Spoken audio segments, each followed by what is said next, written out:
Baghdad کے مشہور شراب خانے کے دروازے پر دستک ہوئی۔ شراب خانے کے مالک نے نشے میں دھت ننگے پاؤں لڑکھڑاتے ہوئے دروازہ کھولا تو اس کے سامنے سادہ لباس میں ایک پروقار شخص کھڑا تھا۔ مالک نے اکتائے ہوئے لہجے میں کہا، معذرت چاہتا ہوں، سب ملازم جا چکے ہیں، یہ شراب خانہ بند کرنے کا وقت ہے، آپ کل آئیے گا۔ اس سے پہلے کہ مالک پلٹتا، اجنبی نے اس کے کندھے پر ہاتھ رکھ کر کہا، مجھے بشر بن حارث سے ملنا ہے، اس کے نام بہت اہم پیغام ہے۔ شراب خانے کے مالک نے چونک کر کہا، بولیے، میرا نام ہی بشر بن حارث ہے۔ اجنبی نے بڑی حیرت سے سر سے لے کر پاؤں تک سامنے لڑکھڑاتے ہوئے شخص کو دیکھا اور بولا، کیا آپ ہی بشر بن حارث ہیں؟ مالک نے اکتائے ہوئے لہجے میں کہا، کیوں، کوئی شک؟ اجنبی نے آگے بڑھ کر اس کے ہاتھوں کو بوسہ دیا اور بولا، سنو بشر بن حارث، خالق ارض و سما نے مجھے کہا ہے کہ میرے دوست بشر بن حارث کو میرا سلام عرض کرنا اور کہنا، جو عزت تم نے میرے نام کو دی تھی وہی عزت رہتی دنیا تک تمہارے نام کو ملے گی۔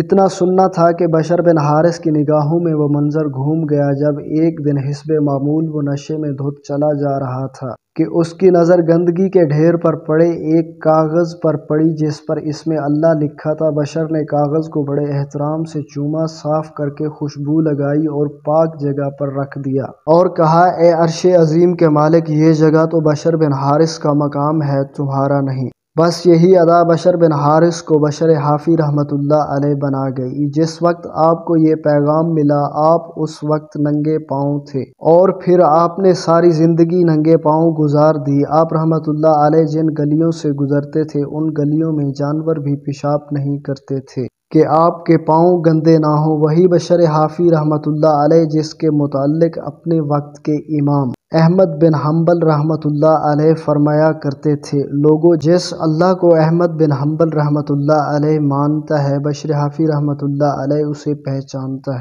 دوستو، آپ بھی کوشش کریں کہ کہیں اخبار یا کاغذ کے کسی ٹکڑے پر اللہ پاک یا نبی پاک صلی اللہ علیہ وآلہ وسلم یا مقدس ہستیوں کا نام نظر آئے تو اسے کسی پاک جگہ پر رکھ دیا کریں۔